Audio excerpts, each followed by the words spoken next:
그래서 5장을 통해서 우리에게 무엇인가를 말을 하려고 어떠한 비유를 들어서 이야기를 하고 있습니다. 첫 번째 비유가 뭐냐면은 우리의 몸을 갖다가 장막이다라는 것으로 시작을 하고 있습니다. 무슨 말을 하려고 하는지 우리의 몸 이야기를 하면서 만일 땅에 있는 우리의 장막집이 무너지면 하나님께서 지으신 집 곧 손으로 지은 것이 아니요 하늘에 있는 영원한 집이 우리에게 있는 줄 아노니 라고 말씀을 시작합니다. 바울은 텐트 메이커, 천막 만드는 기술이 있는 기술자였습니다. 그래서 바울이라는 사람은 때로는 자기가 복음을 전할 때에 자비량으로 천막지기를 해서 얻은 수익을 가지고 전도 여행도 나름대로 동네에 다니기도 하면서 복음을 전했던 그런 사람이어서 그런지 몰라도 그가 어느 날 하나님의 복음을 전파를 하는데 어떠한 이야기를 하려고 하는지 갑자기 우리의 몸 이야기를 하면서 우리의 몸이라는 존재는 우리 영혼에게 있어서 잘 들으셔야 됩니다. 우리 영혼에게 있어서 우리 몸이라고 하는 것은 꼭 천막과 같아요. 장막과 같아요. 그런데 언젠가 우리 육신의 이 영혼이 담겨져 있는 우리 육신의 이 장막은 사람이 필요하면 텐트를 치고 지내다가 또 때로는 다 걷어야 되는 이런 어떻게 보면은 영원하지 못한 우리 육신이 언젠가는 무너지게 될 것을 기억하라. 언젠가 이 장막은 영원 불멸의 존재가 아니라 모든 육을 가진 인생은 공이 나이를 먹어가면서 언젠가는 점점 늙어가고 연약해지다가 결국은 이 장막집을 떠나야 되는, 이 장막집이 무너져야 되는 때가 올 것을 기억하라. 그리 되면은 우리가 그 다음에 어떤 일이 있게 되느냐 하면 하늘에 있는 영원한 집이 우리에게 있는 줄을 안다라고 이야기를 합니다. 결국은 육을 장막으로 비유했지만 이 장막이 끝나는 날에 내 영혼은 놀라운 집으로 이사를 하게 되는데 그것은 바로 이 땅과는 다른 영원한 곳에 내 거처가 옮겨지게 된다라고 이야기를 하고 있습니다. 과연 우리가 여기서 탄식하며 하늘로부터 오는 우리 처소를 덧입기를 간절히 사모하노니라고 이야기합니다. 신학자들이 고민을 하는 것입니다. 조금 전에는 육신 이야기를 했다가 하나님 나라 이야기한 것 같다가 또 조금 있다가 보니까 하늘로부터 오는 우리 처소로 내가 덧입기를 원한다. 도대체 이게 무슨 의도로 하나님의 처소가 어떻게 나한테 덧입혀질 수가 있을까? 이것이 지금 바울이 무슨 말하는 거지? 조금 어려운 이야기더라고요. 그러면서 뭐라고 다시 설명을 하느냐면 이렇게 덧입기를 원하는데 왜냐하면은 이렇게 입으면 벗은 자로 하나님 앞에 발견되지 않게 하려 함이라 라고 이야기합니다. 성경의 창세기에 보면 이런 이야기가 있습니다. 아담과 하와가 태초에 선악과를 따먹게 되었을 때 또다시 말하면 하나님의 말씀을 어기게 되었을 때 그들이 선악과를 먹자마자 일어났던 변화가 있었는데 그게 뭔 줄 아십니까? 그들이 눈이 밝아져서 그 다음에 어떻게 됐죠? 뭘 알아봤죠? 내가 벌거벗은 것을 보고 깜짝 놀라고 부끄러워하면서 하나님의 낯을 피하여 숨기를 원했던 것입니다. 그러니 바울이 갑자기 어떤 이야기를 하는데 너희가 언젠가 이 육신의 장막을 벗게 되면은 영원한 하나님의 장막으로 옮겨지게 되는데 그러니까 꼭 한번 생각해 보세요. 내 영혼이라는 것이 지금 이 육신이라는 집에 있다 이거예요. 바울이 생각할 때 나는 왜 이렇게 이 흙집에서 이렇게 살고 있지? 근데 흙집에 살아보니까 바울이 하나님을 알고 나니까 이 흙집에서 사는 내 모습이 너무나 초라하고 너무나 힘이 든 거예요. 그러니 그가 하나 소망이 생겼는데 내 영혼아 내가 흙집에서 살지 않냐고 다른 집에서 살고 싶은데 그 집이 어떤 집이냐라고 지금 첫 번째로 말하는 것은 하나님의 집에서 살고 싶다. 이사 가고 싶다는 거예요. 이 육신의 흙집에서 사는 것이 아니라 하나님의 집에서 새로운 몸을 가지고 하나님의 집에서 내가 영원히 한번 살아봤으면 좋겠다 하는 소망이 그 마음속에 생겼던 것입니다. 그런데 이 소망은 모든 것을 다 때려치우고 그냥 빨리 죽었으면 좋겠다라고 하는 그런 뜻이 아니라 사망이 생명에게 삼킨바 되기를 원한다라고 하면서, 다시 말하면은 내가 그 하나님의 나라에 가기를 원하지만 그러나 내가 결단코 그분에게 벌금 벗은 자의 모습으로 발견되는 것을 나는 원하지 않는다. 결국은 하나님의 나라에 갈 수 있는 자, 하나님의 은혜를 덧입을 수 있는 자는 누구냐면은 벌금 벗지 않은 자가 되기를 원할 때, 그때 그가 하나님 앞에서 그 나라에 옮기움을 받을 수가 있다라는 사실을 바울은 알고 있었던 겁니다. 네가 왜 들어왔어 내 집에? 그래서 성경에는 이런 비유가 있죠. 어느 날 성경에 보니까 어떤 비유가 있느냐면, 어느 임금이요 잔치를 배설했습니다. 잔치를 배설해서 사람들 보고 초대장을 쫙 보내고 내 잔치에 참여하라 라고 했는데, 사람들이 하는 말이 아이고 임금이시여, 소도 사야 되고 시집가고 장가가야 되고 아이들 놓고 키우고 하다 보니까 너무 바빠서 죄송한데 당신의 초대에 응하기가 조금 어려울 것 같습니다. 임금이 화가 났어요. 그래? 네 생각이 그래? 내 초대가 그렇게 너에게 있어서는 아무것도 아닌 것 같아? 화가 나신 임금이요, 하인들을 불러서 길가에서 그냥 있는 어떤 사람도 초청을 받지 못했다 할지라도 내 잔치집에 초대를 해라. 다 불러오라. 왔습니다. 다 왔는데 갑자기 보니까 어떤 사람이 뭘 안 입었다고 성경에 나와 있는 줄 아십니까? 예복을 안 입고 있대. 아니 올해에서 온 것만 해도 그게 어딘데 갑자기 예복을 입지 않는 자가 있다라고 해서, 야, 너 오려면 그래도 기본적으로 예복은 갖추어 입고 왔어야 되는데 어찌 그냥 왔느냐? 이 녀석을 바깥 어두운데 내가 쫓으라 라고 이야기했습니다. 그 이야기도 좀 아리송한 겁니다. 아니 온 것만 해도 어딘데 왜 내 쫓으셨지?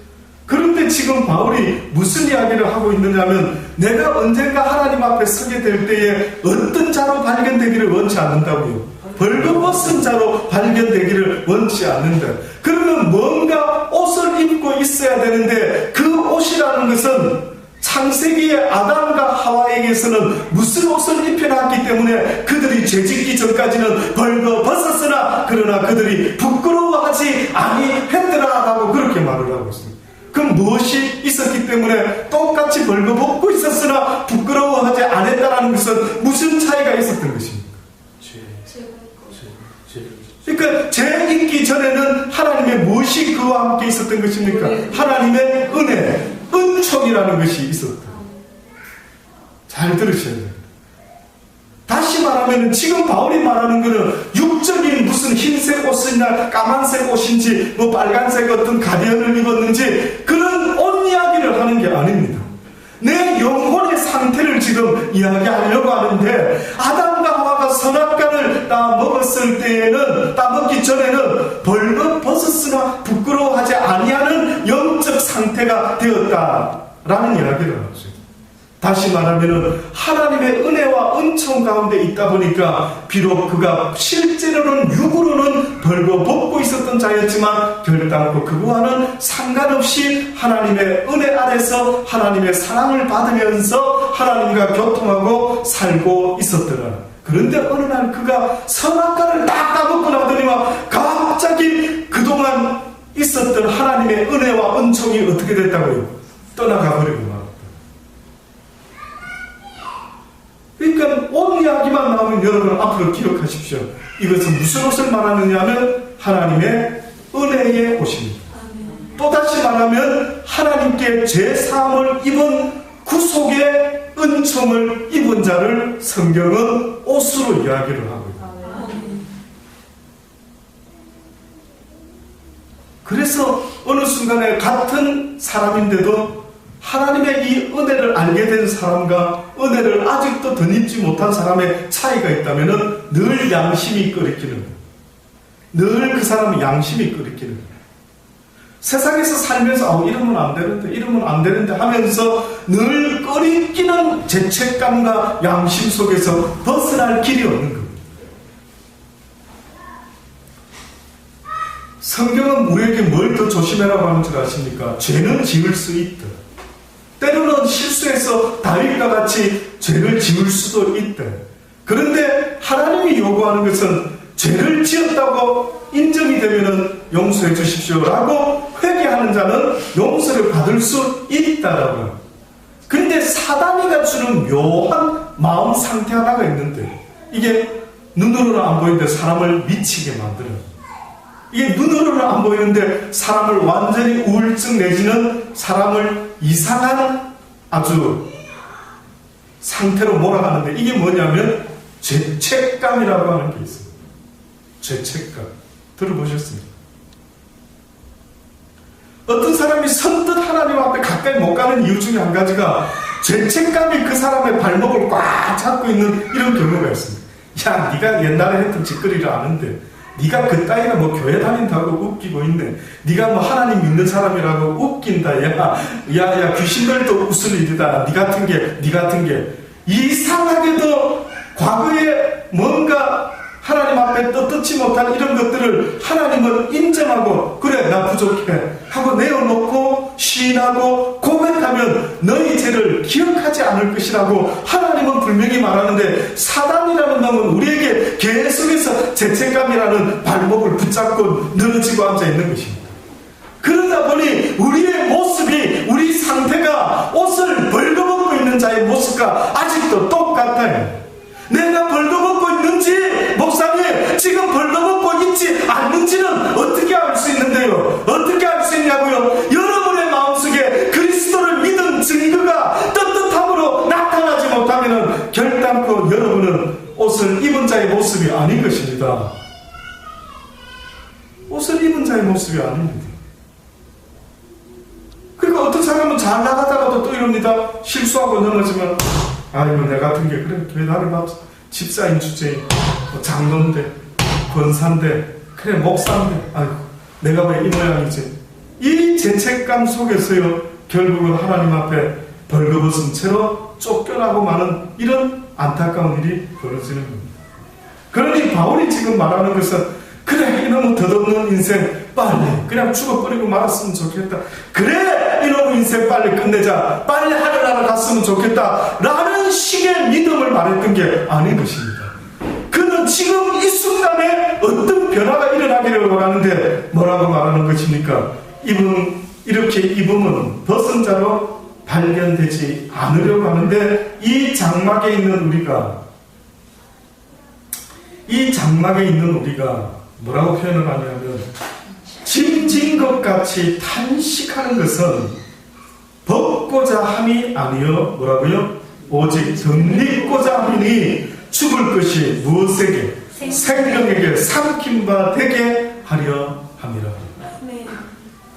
바울이 탄식하는 게 한 가지 있답니다. 무슨 탄식이 생겼느냐면은 살아보니까 바울이요 한 가지 사실을 깨달았는데 성경의 로마서 뭐라고 이야기합니까? 오호라 나는 공고한 자라. 누가 이 사망의 법에서 나를 해방시켜 줄 수가 있을까? 내 심령은 이제 하나님을 알았어. 하나님의 말씀대로 살아보려고 선한 모습으로 깨끗한 모습으로 하나님이 아름답게 지으신 원래의 모습대로 내가 이제는 한번 살아보기를 원하는데 그런데 보니까 내 의지와는 상관없이 내 육신에 또 다른 법이 있는데 이 법은 날마다 이 나의 생명의 법을 사로잡으러 오는 것을 내가 보는도다. 오라 누가 이 사망의 법에서 나를 해방시켜 줄 수 있을까? 누가 원치 않는 이 갈등과 원치 않는 이 고민과 원치 않는 이 죄책감과 원치 않는 이 모함 도대체 이게 어디서부터 오는 거지?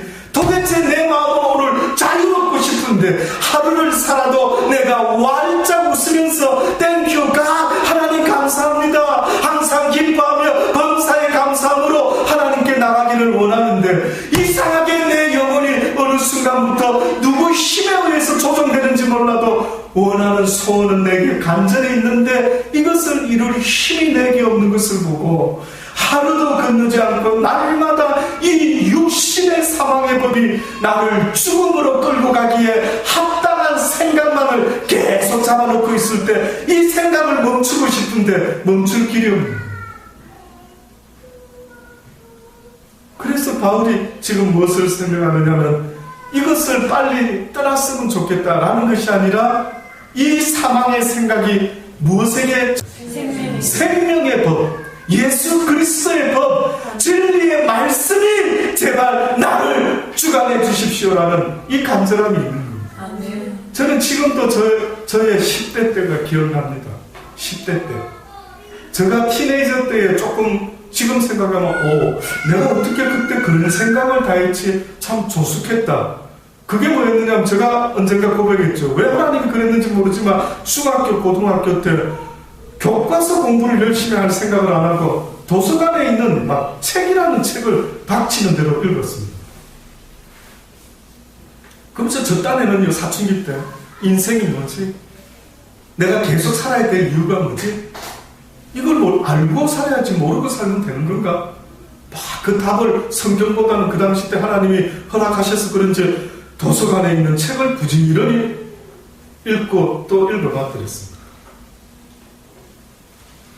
근데 도무지 그때 티네이저 때는요, 어떤 답이 안 보이는 것입니다.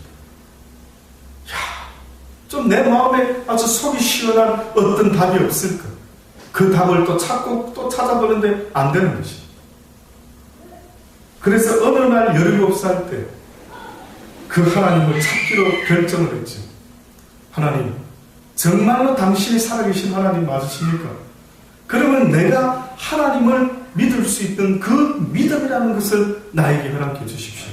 그래서 내가 이제 남은 인생을 살더라도 정말 하나님을 제대로 알고 믿고 살아갈 수 있는 그러한 모습이 되기를 원합니다. 라는 마음으로 하나님을 찾기를 결심했던 적이 17살 때였어요. 그때 하나님께서는 이 불쌍한 목마른 인생을 하나님께서 은혜를 베풀어 주셨던 것입니다. 그 이후로부터 지금까지 저에게 한 가지 달라진 것이 있다면 이제는 그 하나님이 어떤 분인가를 더 알기 원합니다. 내 평생의 소원은 더욱더 주를 알기를 원합니다. 그 순간이 있기 전까지 저에게 있어서 이런 생각을 했던 기억이 납니다. 답이 안 나오니까 제가 이랬습니다. 와, 이 세상은 미친 세상입니다. 진리라는 것은 없고 각자가 자기가 원하는 이야기를 하면서 각자 자기 생각에 미쳐서 살아가는 세상입니다. 그래? 그럼 나도 어딘가에 미치지 않으면 못 사는 세상인데 그럼 나도 어딘가 미쳤으면 좋겠다. 잘 한번 들어보십시오. 돈에 미치든지 명예에 미치든지 권세에 미치든지 성공에 미치든지 어딘가에 미치지 않으면은 정상적으로는 살아갈 수 없는 육신의 삶인가? 그 나이에 그런 생각을 하면서요. 내가 만약에 미쳐야 된다면 어디에 한번 미쳐볼까? 그때 저는 생각하기를 만약에 하나님이 예수님이 있다면은 한번 그분한테 미칠 수 있다면 한번 미칠 수 있을 만한 의미가 있지 않겠는가?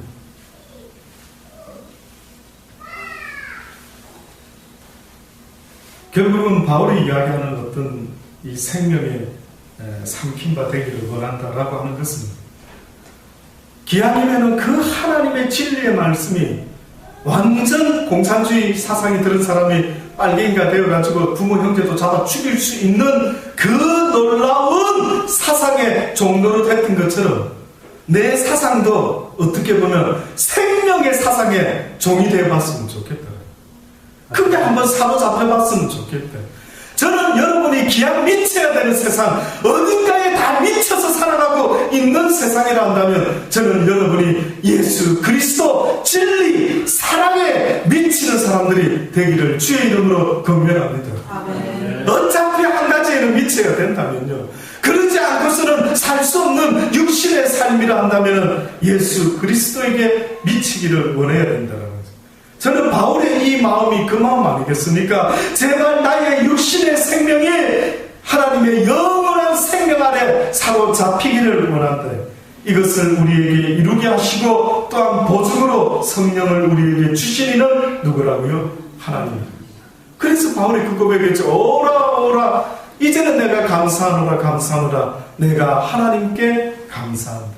오직 우리 주 예수 그리스도 안에서 내가 이제는 기뻐하노라. 왜? 오직 그분을 구했더니 그분이 도와주시니 내가 승리했음을 깨달았던 것입니다. 이러므로 우리가 항상 담대하여 몸에 가할 때에는 주와 따로 구하는 줄을 아노니 이는 우리가 믿음으로 행하고 보는 것으로 하지 아니하리로다. 이 진리가 얼마나 지금 중요한 이야기를 바로 했는지 아십니까? 지금 이 이야기 보세요. 지금 뭐라고 이야기했느냐면 우리가 항상 담대하여 몸에 거할 때에는 주와 어떻게 한다고요? 따로 거하는 줄을 아노니.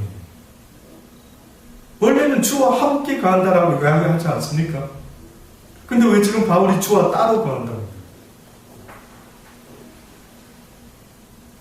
무슨 뜻인지 여러분이 한번 설명해 보시려니까.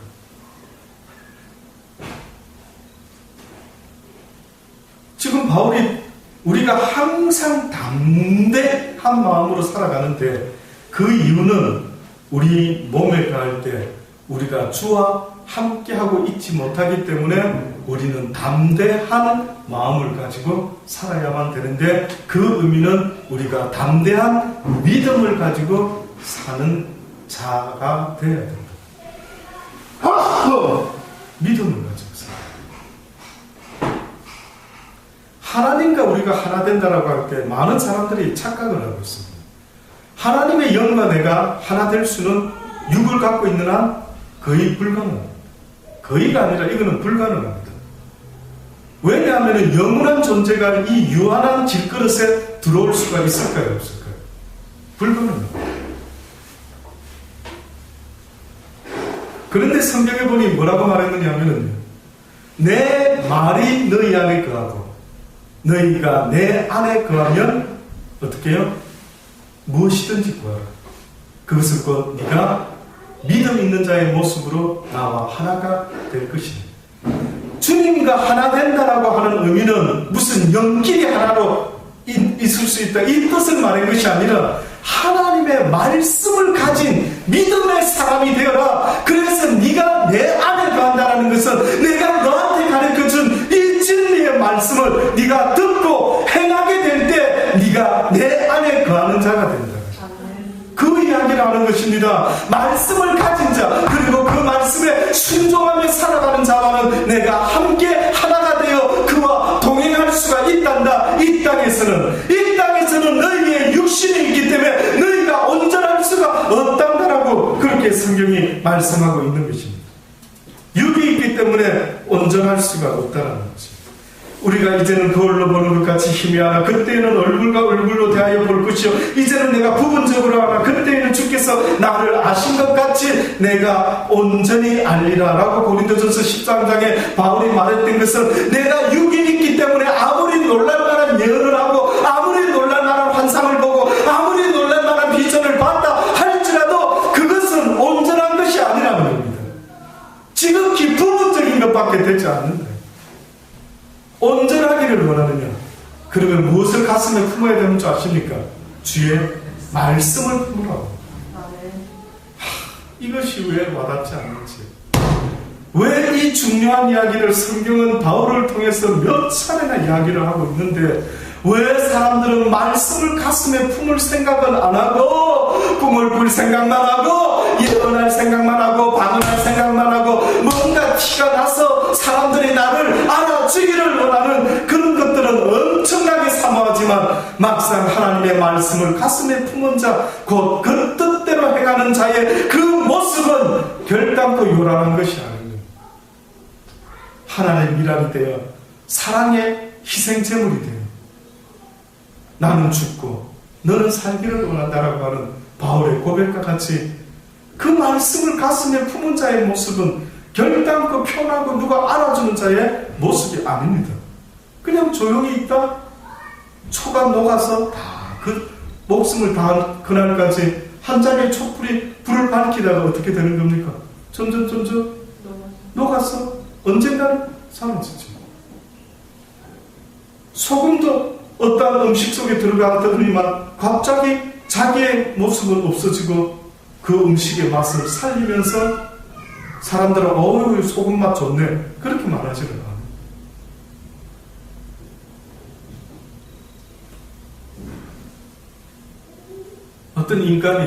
어떤 인간이 이상하게 바닷가만 가면 기분이 좋은 겁니다. 와 기분 좋다. 바다 향기가 그 소금길 있는 바다 냄새가 왜 그렇게 기분이 좋은지 가까이 또 더 가까이 하여튼 떠났다가 다시 시간만 나면은 바닷가를 가고 싶어요. 근데 어느 날 드디어 날 잡고 아주 오랫동안 있을 참으로 바닷가에 왔습니다. 바닷가에 와서 바다를 보고 있는데 너무 기분이 좋고 상쾌한 거예요. 바다에 좀 더 가까이 가다 보니까 바닷물이요 파도가 치면서 이 사람의 발목을 탁 치고 들어왔네요. 근데 갑자기 그 사람의 발목이요 쑥 녹아버려요. 또 파도가 치더니만 무릎을 탁 치니까 무릎까지 쑥 녹아버려요. 다시 큰 파도가 쑥 오더니만 그 사람이 파도 속으로 그냥 쑥 씻겨서 같이 들어가는 거예요. 순간에 고통은 조금 있는 듯 했다가 온전히 바닷물 속으로 그 사람이 쑥 들어가는 순간에 그가 한마디 했죠. 와, 내가 곧 바다였구나. 내가 곧 바다였구나. 온전히 들어가니까 고통이 없는데 적당히 들어가 있을 때는 자기가 소금인지도 모르고 그저 그 파도가 나를 힘들게 하는 것으로만 느꼈다가 그가 온전히 바닷속으로 들어가는 순간에 와, 내가 곧 바다요. 바다가 곧 나였구나. 라는 것을 알았다라는 이야기였습니다. 하나님이 우리와 하나 되기를 원하시는데 무엇으로 너와 내가 하나 될 수 있는 줄 아느냐? 그것은 바로 내 말이 네 안에 거하고 네가 내 안에 거할 수만 있다면 우리는 서로 하나가 될 수 있습니다. 말씀이 온전히 나를 삼키지 못하니까 항상 갈등이 생겨요. 말씀에 미쳐라고 한 거죠. 미친다라는 뜻을 이해하시겠습니까? 여러분이 하나님을 적당히 할 때는 더 괴롭습니다. 오히려 적당히 모르고 그냥 아예 모르고 살 때는 속이 편합니다. 근데 하나님의 말씀을 적당히 알기 시작하면 갈등이 점점 더 생깁니다. 아, 내가 이거 진짜 제대로 잘하고 있는 건가? 그런데 완전히 그냥 미치든지 완전히 바닷속에 쑥 빠져들어가 버리면은 아예 그냥 속이 편할 수가 있는데 그 전까지는 늘 오히려 하나님 말씀 때문에 내가 힘들다. 파도가 왜 내 발목을 쳐? 왜 파도가 내 무릎을 쳐? 파도가 왜 내 가슴을 쳐? 이러고 있어요. 그래서 바울이 육을 갖고 있는 인생은 온전한 인생이 아니다. 우리가 이제는 거울로 보는 것 같이 늘 하나님을 말씀으로만 듣고 확실하게 보지 못하는데 어떤 사람은 뭐 꿈을 꿨다, 환상을 봤다. 그건 확실한 게 아닙니다. 그거를 확실히 봤다라고 말할 때 과연 여러분 그렇게 말할 수 있습니까? 예?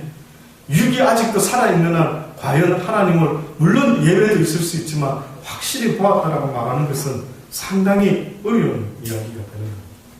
그러니 이제는 우리가 부분적으로 하나 그때에 언젠가 주님 앞에 서게 될 때에는 주께서 나를 아신 것 같이 내가 온전히 알게 되는 날이 올 것이다라고 기대를 하고 있는 것입니다. 그러니 바울이 지금도 우리에게 말하고 있는 것과 같이요. 우리가 믿음으로 행하고 보는 것으로 하지 아니하기를 원한다. 우리가 담대하여 원하는 바는 차라리 몸을 떠나 주와 함께 거하는 그것이라. 그러나 그런즉 우리는 거하든지 떠나든지 주를 기쁘시게 하는 자 되기를 힘쓰노라. 이것이 바울이 오늘 우리에게 말하는 결론입니다. 그가 육신 안에 있든지 하나님의 말씀으로 덧입고 생명으로 덧입기를 원한다든지 이 모든 궁극적인 이유가 무엇이야? 라고 물어보신다면 내가 그 모든 이유는 바로 하나님을 기쁘시게 하는 자가 되기 위함이다. 그러면 바울이 말하는 하나님을 기쁘시게 하는 자라는 그 모습은 여러분 생각할 때 어떤 모습이 하나님을 가장 기쁘시게 할까? 나의 어떤 모습이 먼저는 하나님을 가장 기쁘시게 하는 자의 모습이 될까요?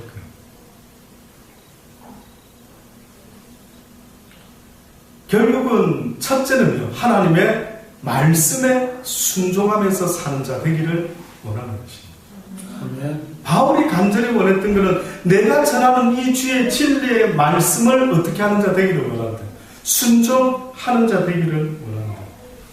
뿐만 아니라 더 나아가서 다 나와 같이 되기를 원하는데 내가 그 세상의 어떤 것에 얽매이지 아니하고 주의 복음을 위해서 전하는 이 전도자의 삶을 모두가 살 수 있기를 원한다. 거기까지 나가기를 원한다.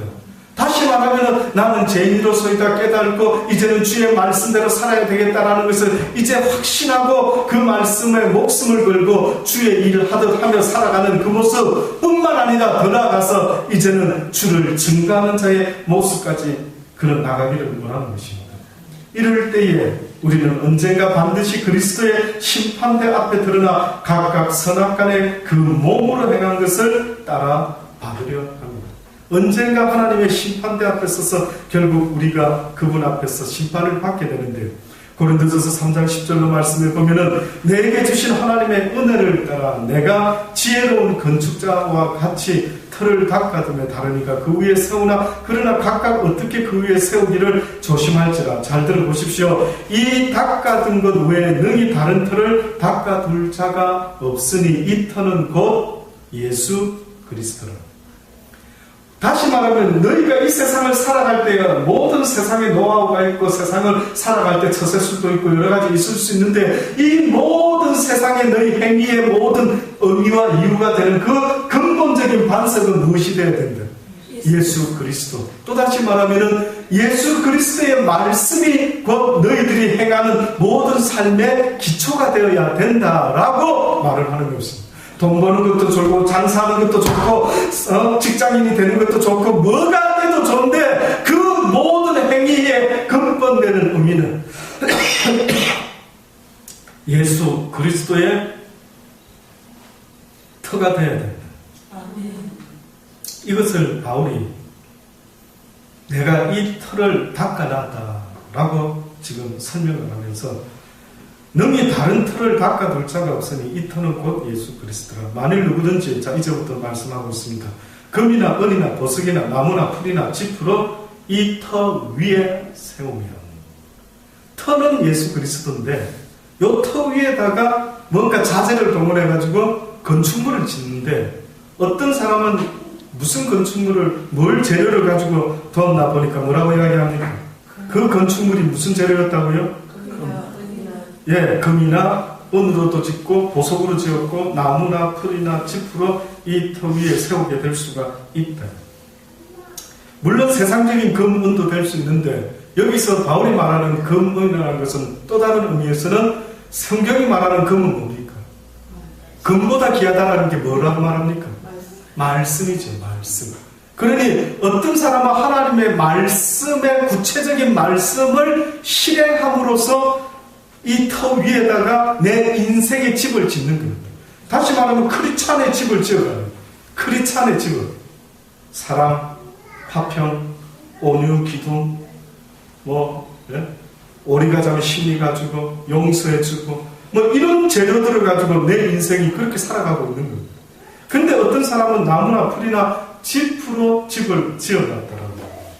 그런데 뭐라고 이야기하고 있냐면 언젠가 공력이 나타날 때인데 그 날이 공력을 밝히려니 이는 불로 나타내고 그 불이 각 사람의 공력이 어떠한 것을 시험할 것이라.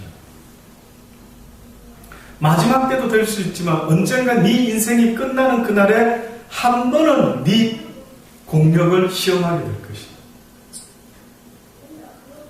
무슨 이야기입니까?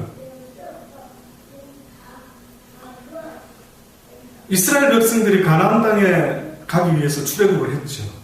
광야의 길에서 40년이나 살았습니다. 그렇죠? 근데 여러분이 잘 아는 것처럼 늘 좋은 일만 있었던 게 아니고 살다 보니 어떤 일이 있었습니까? 목마르고 고기 먹고 싶고 힘들고 어려운 일이 생겼죠.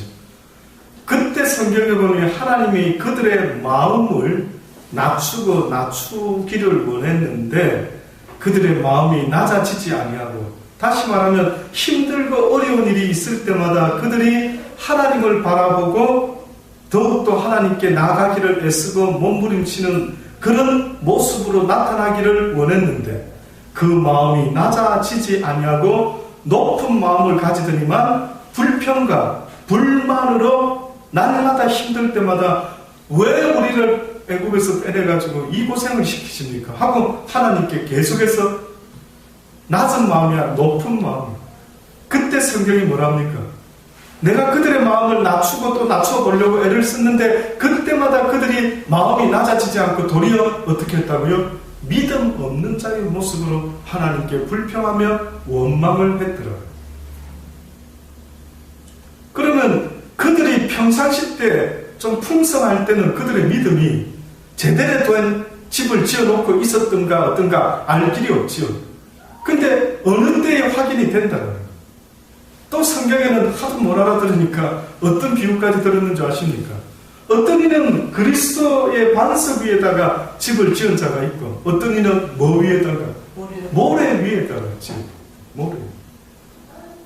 그래서 모래 위에 처음에 지어놓을 때는 다 비슷해 보이는데 무슨 일이 닥치면은 표가 난다고요. 예. 풍랑이 오고 폭풍이 오고 비가 쏟아지고 하게 될 때에 갑자기 반석 위에 지은 집은 끄떡도 하지 않지만은 모래 위에 지은 집은 어떤 증상이 일어납니까? 무너지기 시작하는 거죠. 그러니 하나님 입장에서 네가 믿음이 있는 자인가 아닌 자인가를 분명히 하늘나라 데리고 가기 전에 한번 확인을 시켜주겠다는 거예요. 근데 어떻게 확인을 시켜주느냐? 사람의 공력이 어떠한 것을 시험할 때가 오는데 만일 누구든지 그 위에 세운 공력이 그대로 있으면 상을 받고 누구든지 공력이 불타면은 해를 받으리니 그러나 자기는 구원을 얻되 불 가운데서 얻은 것 같으리라. 와, 이게 무슨 네 구원이 뜻밖에도 불같은 시험과 연단 가운데 네 믿음이 증명되는 그 순간에 네가 구원을 얻게 될 것이야. 그러니 너의 구원이 평화로울 때 이루어진 구원이 아니요 너의 구원이 힘들고 어려운 환난 가운데 이루어진 것과 똑같다고 내가 말해도 틀린 말이 아니지 않겠느냐. 너희의 구원은 그냥 평화로울 때 예배드릴 때 이루어진 것이 아니라는 것입니다. 바울이 말하는 너희들의 구원은 그럴 때 이루어진 것이 아니라 환난과 핍박 가운데 드디어 너희의 구원이 그때 이루어진다. 그 환난이 너희의 구원을 오히려 확증시켜 준 것이 아니겠느냐. 우리는 반드시 그리스도의 심판대 앞에 드러나 각각 선악간에 그 몸으로 행한 것을 따라 분명히 받게 될 것이다라고 말하고 있는 것입니다. 아멘. 사랑하는 성도 여러분, 귀한 예수를 믿을 바에 이 말씀을 우리가 들을 때마다 내 자신을 돌아볼 수 있기를 바랍니다. 아멘. 그냥 듣고 끝나는 말씀이 되지 않기를 바랍니다. 정말 나도 내가 믿음이 있는 자인지 아닌지는 어느 때 내가 알 수 있을까라고 생각할 때 바로 환난과 핍박 가운데 내가 믿음이 있는 자인지 아닌지를 알 수가 있는 것입니다. 갈 바를 알지 못할 때, 그러나 말씀을 붙잡고 순종함으로 나갈 때 바로 그 사람이 믿음의 사람이요, 그 사람이 하나님의 말씀을 품은 자요, 그 사람이 하나님 안에 거하는 자, 또한 하나님과 함께 동행하는 자의 삶을 산다는 사실을 잊지 마시고 날마다 주님과 동행하며 살다가 주님을 기쁘시게 하다가 언젠가 이 흙과 같은 이 텐트와 같은 장막을 벗게 될 때 저와 여러분이 기뻐 즐거워하며 부활의 영원한 생명의 모습으로 회복될 수 있는 그 기쁨을 누리실 수 있게 되기를 간절히 바랍니다. 아멘. 기도하시겠습니다. 하나님, 그렇습니다. 비록 때로는 하루하루가 지루할 때도 있고 답답할 때도 있고 덧없는 때가 또 있을 때도 있었지만 그러나 아버지여 이 소망을 잊어먹지 않게 하여 주옵소서. 언젠가 이 육신의 장막을 벗는 날 영원한 생명의 하나님 나라의 그 장막으로 그 처소로 우리가 덧입게 된 것을 보게 될 때가 올 줄 믿습니다.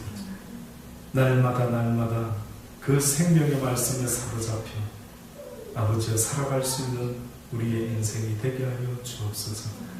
더더는 세상에 너무 정들지 말게 하시고 항상 떠날 준비할 수 있게 도와주시고 항상 세상에 정들지 아니하고 롯의 처와 같이 무엇 때문에 뒤돌아보다가 소금 기둥이 되고 마른 것처럼 혹시나 세상에 미련을 남겨놓고 있지는 않는지요. 항상 하루하루 날마다 세상에서 미련을 남기지 아니하고 하루를 내 인생의 마지막 날처럼 살아갈 수 있는 우리의 모습이 되게 하여 주옵소서. 예수님의 이름으로 감사하며 기도드리고 나이다. 아멘.